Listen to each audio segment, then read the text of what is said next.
Hello दोस्तों, मैं राजकुमार शर्मा। जैसे मैंने आपको बताया था पिछली क्लास में, मैं आप सभी के लिए लेके आऊँगा मिशन लूसेंट। तो आज हम शुरुआत करेंगे मिशन लूसेंट की।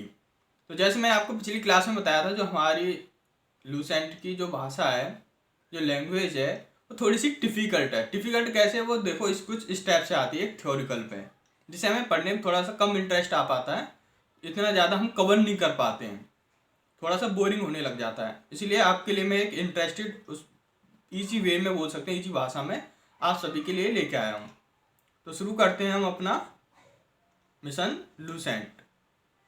तो जो हमारा मिशन लूसेंट की जो फर्स्ट जर्नी होगी वो होगी हमारी इतिहास। हम शुरुआत करेंगे इतिहास से।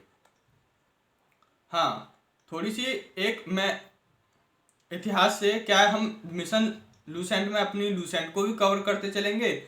और मैं एक आपके लिए बैच लेके आ रहा हूँ करंट अफेयर्स का। आप सभी को करंट से भी आप अपडेट होते रहेंगे, और ये हमारी हिस्ट्री और ज्योग्राफी हमारे सब चलता रहेगा मिशन लूसेंट, जिससे आपका फुल जी के कवर हो। फुल जी के आप कवर कर लेंगे, जिससे आपको किसी चीज़ का कोई परेशानी ना हो जी के कवर करने में। तो आप सभी के लिए मैं करंट अफेयर्स जल्दी लेके आऊँ, करंट अफेयर्स का बैच भी लेके आऊँगा। तो ये हमारे दोनों बैच चलते रहेंगे। तो शुरू करते हैं हम अपना मिशन लूसेंट। बात करें इतिहास के बारे में, तो इतिहास जो है हमारा, वो दो भागों में डिवाइड है, भारत का इतिहास और विश्व का इतिहास। जो भारत का इतिहास है, इसे तीन भागों में डिवाइड कर दिया गया। तीन भागों में डिवाइड किया। एक जर्मन के लेखक थे जिनका नाम था क्रिस्टोफ क्रिस्टोफ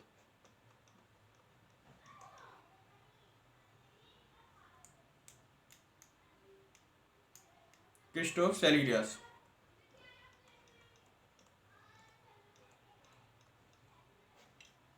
ये एक जर्मन के लेखक थे। इन्होंने क्या किया, जो भारत का इतिहास है उसे तीन भागों में डिवाइड कर दिया: प्राचीन इतिहास, मध्यकालीन इतिहास और आधुनिक इतिहास। इन्होंने डिवाइड कैसे किया? सबसे पहले रूल था, वो था भारतीय शासन। जाहिर सी बात है, सबसे पहले जो रूल होगा वो भारतीय शासन का होगा, भारतीय शासन। इसके बाद 720 एडी में सफल मुस्लिम आक्रमण हुआ। सफल मुस्लिम आक्रमण हुआ।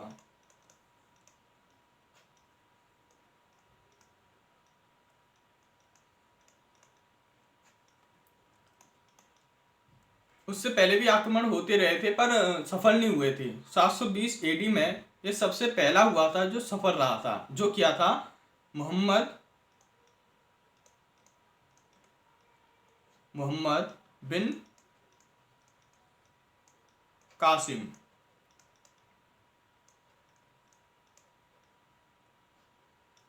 मोहम्मद बिन कासिम ने सबसे पहले सफल आक्रमण किया था भारत पे।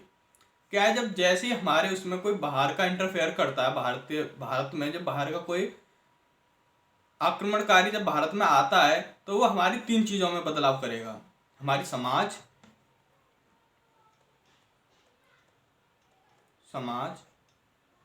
उसके बाद अर्थव्यवस्था यानी इकोनॉमी,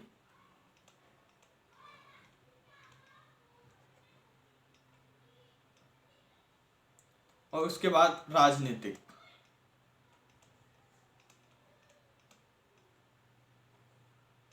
जैसे जैसे हमारे भारत में बाहर के आते जाएंगे, आक्रमणकारी आते जाएंगे, वो थोड़े थोड़े बदलाव हमें चेंजेस देखने को मिलेंगे समाज में, अर्थव्यवस्था में, राजनीति में। ये बदलाव होते कैसे? जैसे अब इस टाइम पे जब वॉर चल रहा है रूस का और यूक्रेन का, इसमें क्या है, अब देख रहे हो सोसाइटी में भी चेंजेस देखने को मिले हैं।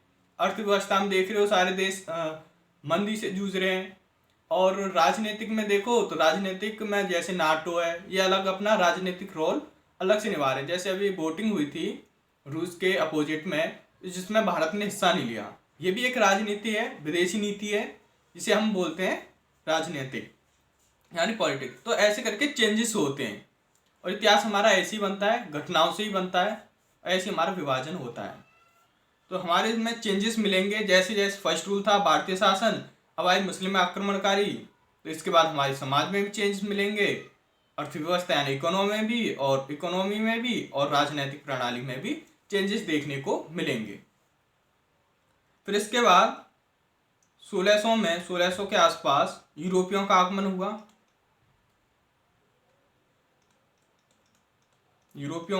हुआ। इन्होंने भी आके भारत में, जैसे ये आएंगे, वैसे तो आए थे हमारे 1400 में भी आए थे, पुर्तगाली आ गए थे 1400 में, पर ये इनका कोई मकसद नहीं, ये सिर्फ व्यापार के लिए आए थे।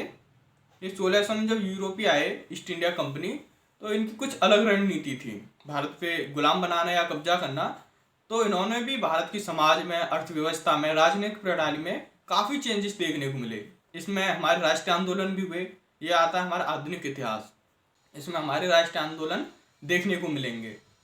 इसमें क्या था, हमारे इसमें सबसे एक चेंजेस हुआ था सिविल सेवा का। सिविल सेवा का जनक भी किसे माना है? लॉर्ड कॉर्नवालिस को। यूपीएससी हमारा है लॉर्ड कॉर्नवालिस। यहाँ पे नहीं आता, जिनका नाम था lord Cornwallis. Lord Cornwallis civil सेवा का जनक इन्हें माना जाता है। इसी से मध्यकालीन इतिहास में हमारी सिविल सेवा की शुरुआत, काफ़ी चेंजेस हुए थे। जैसे हम आगे को जब पढ़ेंगे आधुनिक इतिहास, तो उसमें सबको कवर करेंगे, तब जानेंगे इन सभी के बारे में। तो जो फर्स्ट रूल हुआ था, जो भारतीय शासन था, इसे क्रिस्टोफ सेल्यूकस ने दिया। क्रिस्टोफ सेल्यूकस ने इसे बोल दिया गया प्राचीन इतिहास। 720 AD में सफल मुस्लिम आक्रमण हुआ, इसे बोल दिया गया मध्यकालीन इतिहास। और जब हमारा 1600 में यूरोपिया का आगमन हुआ, इसे बोल दिया हमारा आधुनिक इतिहास। फर्स्ट रूल वाले को जोड़ा गया प्राचीन इतिहास से। और 720 AD में जब मुस्लिमों का आक्रमण हुआ, सफल आक्रमण हुआ, जैसे मुस्लिम आने लग गए भारत में, तो उसे बोल दिया गया मध्यकालीन इतिहास। और 1600 में हो गया हमारा आधुनिक इतिहास। तो हम कवर करेंगे भारत के इतिहास में प्राचीन इतिहास को। शुरुआत करेंगे प्राचीन इतिहास से। तो जानते हैं प्राचीन इतिहास के बारे में। भारतीय प्राचीन इतिहास, पहले जानते हैं भारत का नामकरण हुआ कैसे था। बोल सकते हैं जैसे हमारा ये उत्तर के हिमालय से फैला,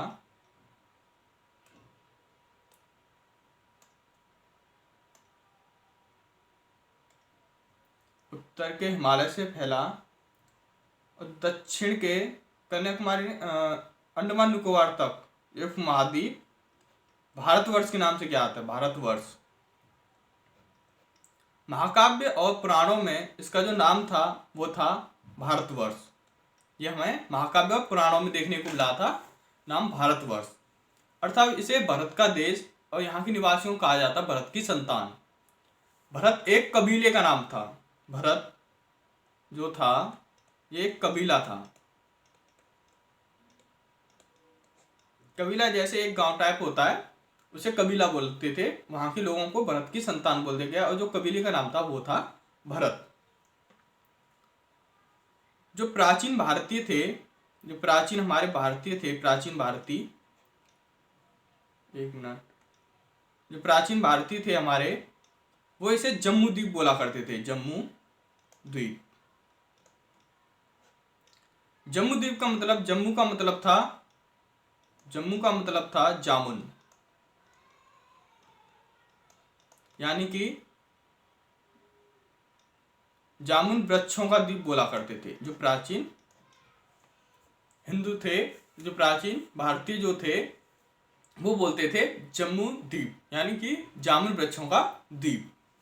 उसके बाद हमारे इसे जम्मू द्वीप बोला जाने लगा। जो ईरानी थे, ईरान के लोग इधर से आए, तो यहाँ पे एक नदी पड़ती है यहाँ पे, जिसका नाम है सिंधु नदी। वो इसे ना सिंधु के नाम से जोड़ते थे, भारत को सिंधु नदी के नाम से जोड़ते। यहाँ पे ये जो है, तो इसे सिंधु ना कह के हिंद बोलते थे, हिंद, जो कि पूरे पश्चिम में नाम फैल गया था। पश्चिम दिशा यानी कि ये वाली साइड, यहाँ पे इसे हिंद बोला करते थे, हिंद। और जो यूनानी थे, इसे इंदे कह के बोला करते थे। जो यूनान के जो लोग थे इसे इंदे। तो यूनानियों ने क्या किया, अंग्रेजों ने इंदे के नाम पे इसका नाम इंडिया रख दिया और मध्यकाल में इसे हिंद के नाम से इसे मुस्लिम इतिहासकारों ने इसे हिंदुस्तान दे दिया। मध्यकालीन इतिहास में इसे हिंदुस्तान बोला जाने लगा। संविधान में बात करें तो संविधान में हमारे दो नाम हैं, सिर्फ भारत और दूसरा आता हमारा इंडिया। ये दो नाम देखने को मिलते हैं हमें अपने संविधान में। हिंदुस्तान हमारे संविधान में नाम नहीं है। तो ऐसे करके नामकरण हुआ था हमारे भारत का। अब बढ़ते हैं प्राचीन इतिहास में। सबसे पहले हम शुरुआत करेंगे धार्मिक और ऐतिहासिक ग्रंथों के बारे में। इनकी जैसे धार्मिक और ऐतिहासिक ग्रंथों के बारे में पता कैसे पड़ा, यानी सोर्स यानी स्त्रोतों के आधार पे इनकी बात की गई, इनके बारे में जाना गया। जैसे हमारा सबसे पहले आता है धर्म ग्रंथ, फिर इसके बाद आएगा ऐतिहासिक ग्रंथ, विदेशियों का विवरण और पुरातत्व संबंधी शास्त्र। धर्म ग्रंथ हमारे ग्रंथ थे, ऐतिहासिक ग्रंथ ये ग्रंथ बनाए गए थे, विदेशियों का विवरण जैसे बाहर के लोग आए सर्वे करने, लेखक, और उन्होंने भारत के बारे में कुछ लिखा, ये थे हमारे विदेशियों का विवरण। पुरातत्व संबंधी साक्ष्य जैसे हड़प्पा से मिले, कहीं से हमें कोई साक्ष्य मिला, कहीं से हमें कोई साक्ष्य मिला, वो आते हैं हमारे पुरातत्व संबंधी साक्ष्य में। इसे हमें 4 भागों में डिवाइड कर दिया गया। तो शुरुआत करेंगे हम धर्म ग्रंथ से।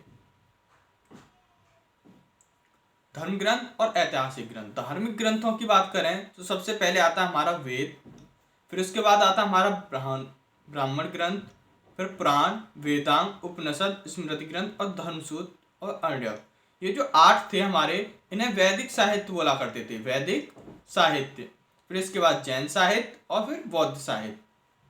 ऐतिहासिक ग्रंथ की बात करें, जैसे ऐतिहासिक ग्रंथ एक बुक थी जैसे अर्थशास्त्र। यहाँ पे देखो ये अर्थशास्त्र, ये किसने लिखी? कौटिल्य ने। राजतरंगिणी कल्याण ने, चचनामा अली अहमद, अष्टाध्यायी पाणिनि ने लिखी, गार्गिक संहिता कात्यायन ने लिखी, महाभाष्य पतंजलि ने। इनमें क्या था, इनमें उनके बारे में जानकारी थी। जैसे अर्थशास्त्र कौटिल्य ने लिखी, उसमें उसके बारे में जानकारी थी, मतलब इनमें जानकारी मिला करती थी हमें ऐतिहासिक ग्रंथों में। तो शुरुआत करते हैं हम पहले कवर करेंगे धार्मिक ग्रंथ, फिर उसके बाद ऐतिहासिक ग्रंथों पे हम आएंगे। शुरू करते हैं धार्मिक ग्रंथ। धार्मिक ग्रंथ में आते हैं सबसे पहले वेद।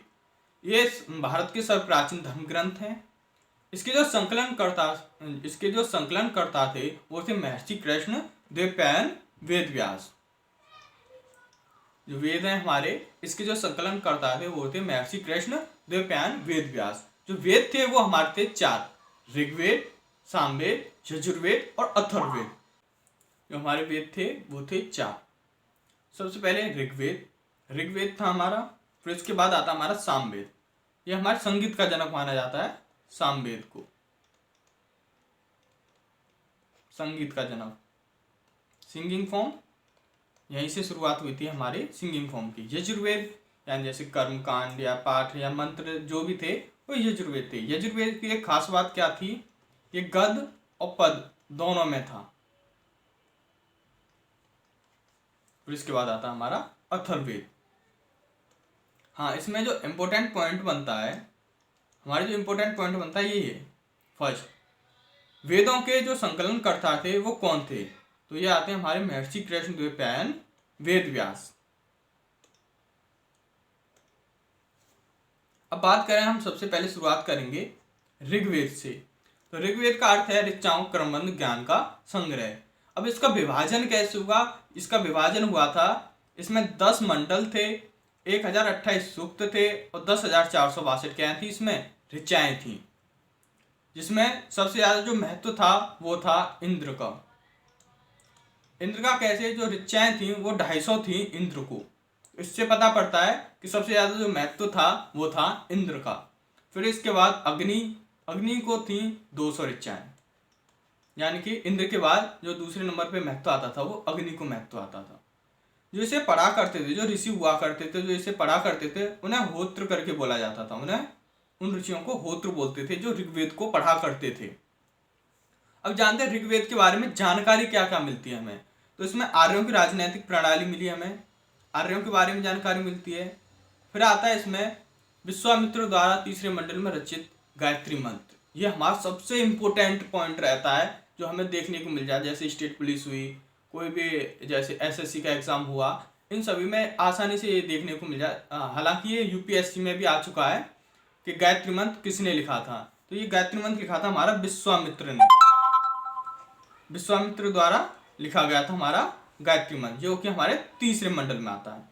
अब ये बात करें गायत्री मंत्र किस देवता को समर्पित है, तो ये हमारा सूर्य देवता को समर्पित है, सूर्य देवता को गायत्री मंत्र समर्पित है। फिर आठवें मंडल में हस्तलिखित ऋचाओं का वर्णन किया गया। आठवें मंडल में जो हस्तलिखित ऋचाएं होती, जो हाथों से लिखी जाती है हस्तलिखित ऋचाएं, उन्हें खिल करके बोला जाता था, खिल, उन्हें खिल बोला करते थे।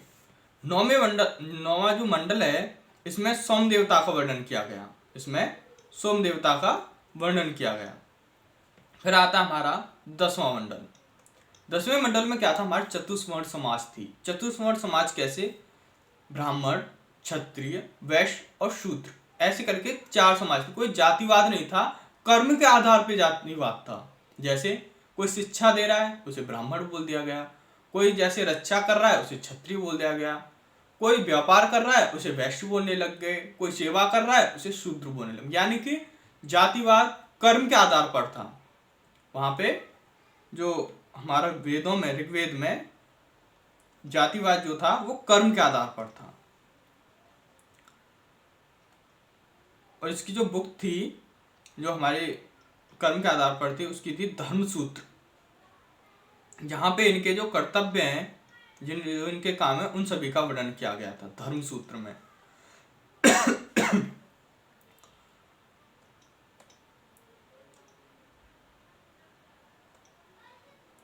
फिर आते हैं हम सामवेद।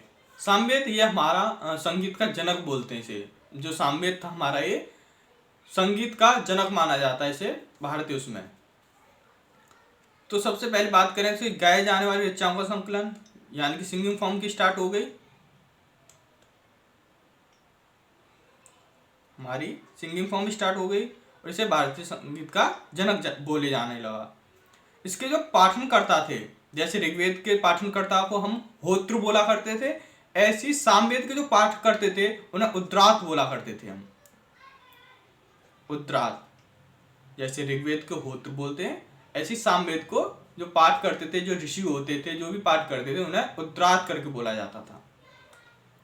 फिर इसके बाद हमारी शुरुआत हुई यजुर्वेद की। यजुर्वेद में कर्मकांड, यानी मैंने जो आपको बताया था यज्ञ कर्मकांड, उसके बारे में उन्होंने क्या जो इसके पाठ करते थे, जैसे ऋग्वेद में होत, सामवेद में उद्रात, और जैसे यजुर्वेद के जो पाठन करते थे उन्हें अधर्व्यू बोला जाता है। अधर्व्यू, ये रहा यहाँ पे अधर्व्यू, अधर्व्यू बोला जाता है जो इसके पाठ करते थे। इसकी विशेषता ये थी, ये गद और पद दोनों में था, सिंगिंग फॉर्म में भी था और थ्योरिकल वैसे भी था, ये दोनों फॉर्म में था। ये था हमारा यजुर्वेद। अब बात करें अथर्ववेद की। ये सबसे आखिर में रचा गया वेद था जिसका नाम था अथर्ववेद। इसके रचयिता जो थे वो थे अथर्व ऋषि। ये भी पॉइंट बनता है हमारा, ये भी इंपॉर्टेंट होता है कि अथर्ववेद किसने लिखा था। तो अथर्ववेद के जो रचयिता हैं वो हैं अथर्व ऋषि। इसकी जो जानकारी मिलती है, रोग निवारण, जादूना, विवाह आदि से संबंधित जानकारी मिलती है। इसमें जो मनुष्य के विचार और अंधविश्वास के बारे में भी जानकारी मिलती है। मनुष्य के क्या क्या विचार हुआ करते थे, किस किस अंधविश्वास पे, क्या क्या उनके अंधविश्वास थे, उन सभी के बारे में जानकारी मिलती है। सभा और समिति, सभा और समिति दो हुआ करती थी। जो प्रजापति की दो पुत्री कहा गया, जो राजा थे उनकी समिति हुआ करती थी दो, सभा और समिति। तो उन्हों को प्रजापति की दो पुत्री बोल जाएगा। इसके बारे में आगे चर्चा करेंगे, जैसे हम आगे बढ़ेंगे तो ये आएगा सभा और समिति के बारे में, तो इनके बारे में विस्तार से जानेंगे। जो अथर्ववेद है, इसमें जो कन्या है, कन्याओं की जन्म की निंदा की गई। मतलब जैसे आज भी होता है, लड़कियों के जन्म पे उन्हें निंदा करने लग गए। जो अथर्ववेद में भी होता था।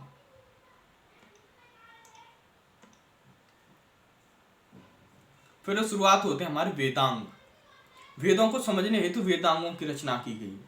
इनकी संख्या थी 6, जैसे शिक्षा, उच्चारण, कल्प यानी रस्म और समारोह, व्याकरण आप जानते हो व्याकरण, और निरुक्त मतलब शब्दों की उत्पत्ति। शब्दों की उत्पत्ति भी यहीं से हुई।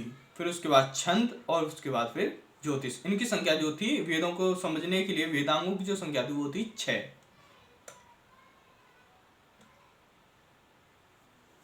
पुराण। पुराण के बारे में बात करें, भारत ऐतिहासिक कथाओं का सबसे अच्छा क्रमबद्ध जो विवरण मिलता है वो हमें पुराणों में मिलता है। जो इसके रचयिता थे वो थे लोमहर्ष व उनके पुत्र उग्रशिवा। पुराणों के जो रचयिता थे लोमहर्ष व उनके पुत्र थे उग्रशिवा। ये एक के द्वारा नहीं रचा गया था, मतलब उन लोमहर्ष व उनके पुत्र उग्रशिवा द्वारा रचा गया था। जो अधिकांश हमारे जो पुराण थे वो संस्कृत श्लोक में रचित थे, यानी संस्कृत में रचित थे। जैसे देखते हो पंडित जो शादीवादी पढ़ते हैं तो वो संस्कृति में ही बोलते हैं, जो मंत्र वंत्र होते हैं वो संस्कृत में बोलते हैं। तो जो अधिकांश जो पुराण थे श्लोक जो होते हैं हमारे वो संस्कृत में हुआ करते थे। जो पुराणों का पाठ करते थे, जैसे हमारे उसमें ऋग्वेद में था, उसके पढ़ने वाले को होत्र बोलते थे, सामवेद में उद्रात बोलते थे, यजुर्वेद में जो पढ़ने वाले को उधर्व्यू बोलते थे। ऐसे जो पुराणों का पाठन करते थे उनको पुजारी बोले जाने लगा, उन्हें पुजारी बोलते थे। इसमें स्त्री और शूद्र इनको पाठन की अनुमति नहीं थी, हालांकि वे उन्हें सुन सकती थी। इन्हें जो स्त्री और शूद्र हुआ करते थे ये पाठ नहीं कर सकते थे, उसे सुन सकते थे।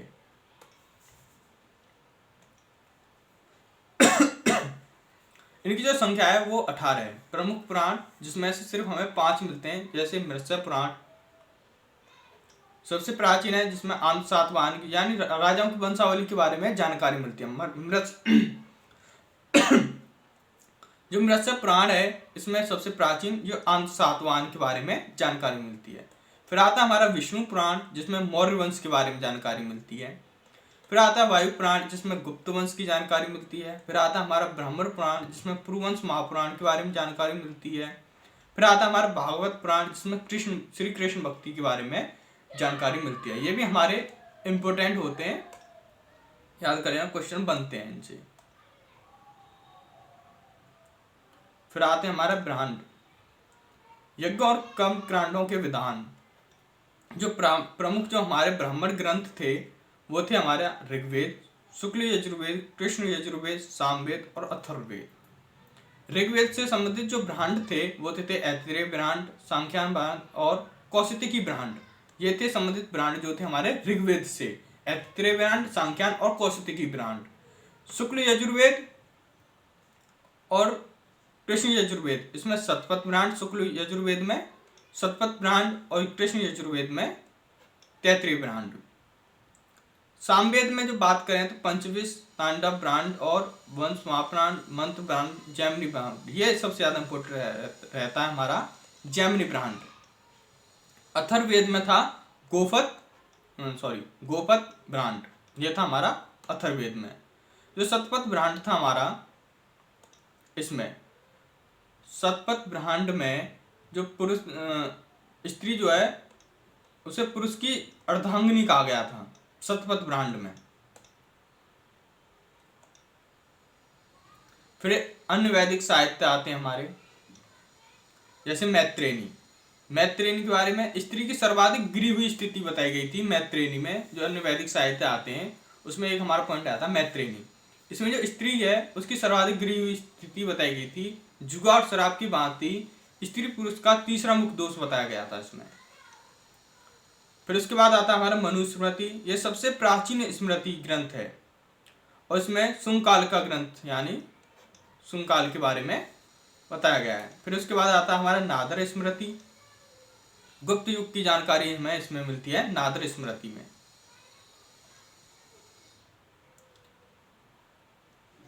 फिर आगे बात करेंगे हम फिर बौद्ध साहित्य की। फिर हम नेक्स्ट क्लास में शुरुआत करेंगे बौद्ध साहित्य, जैन साहित्य के बारे में। तो आज के लिए बस इतना ही। धन्यवाद। मेरे चैनल में जुड़े रहने के लिए ज़्यादा से ज़्यादा सब्सक्राइब करें, शेयर भी करें और प्रेस द बेल आइकन। और मैं आप सभी के लिए लेके आऊँगा। करंट अफेयर्स की भी क्लास लेके आऊँगा, इसकी जल्दी अपडेट दूंगा मैं आपको। करंट अफेयर्स भी आपको डेली, करंट अफेयर्स आपको जल्दी आपको अपडेट दूंगा, मैं बता दूंगा मैं आपको करंट अफेयर्स कब से मैं अपलोड करने वाला हूँ, या कब से आपको क्लास शुरू हो जाएंगी करंट अफेयर्स की। जल्दी लाऊंगा करंट अफेयर्स का भी, तो जिससे आपकी जीके कवर होती रहे। धन्यवाद मेरे चैनल में जुड़े रहने के लिए।